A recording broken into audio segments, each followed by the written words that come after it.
À l'époque, le jeune milieu de terrain sénégalais, en fin de contrat avec Le Havre, était censé rejoindre Watford.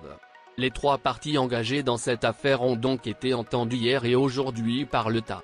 Le porte-parole du tribunal vient de relater les événements, précisant que des témoins impliqués dans ce transfert controversé ont été interrogés au cours de l'audience de 2 jours aux côtés d'avocats représentant les 2 clubs. Chaque partie a raconté sa version des faits.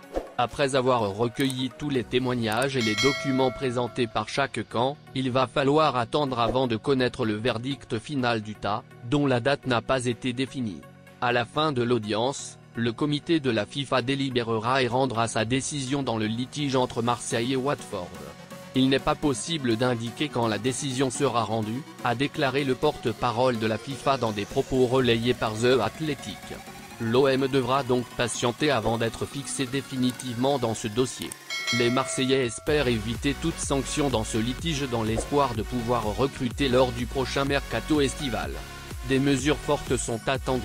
Le FC Séville attendrait aussi impatiemment ce verdict avant de boucler le transfert définitif de Pape Gueye.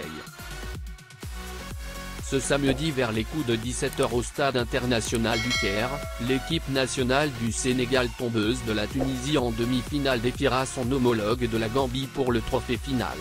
Ce match, c'est également le duel épique, les 2 meilleurs buteurs de cette compétition, Pape Demba Diop et Adama Bojang.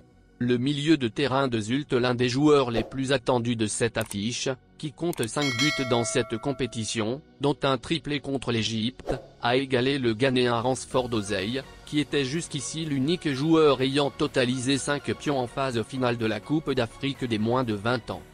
Un autre but du milieu de terrain de Zulte Harem en concurrence avec l'attaquant gambien, auteur de 4 réalisations, lui permettrait de s'emparer seul de la première place du classement historique des meilleurs buteurs de la compétition devant l'attaquant ghanéen Ransford Oseille.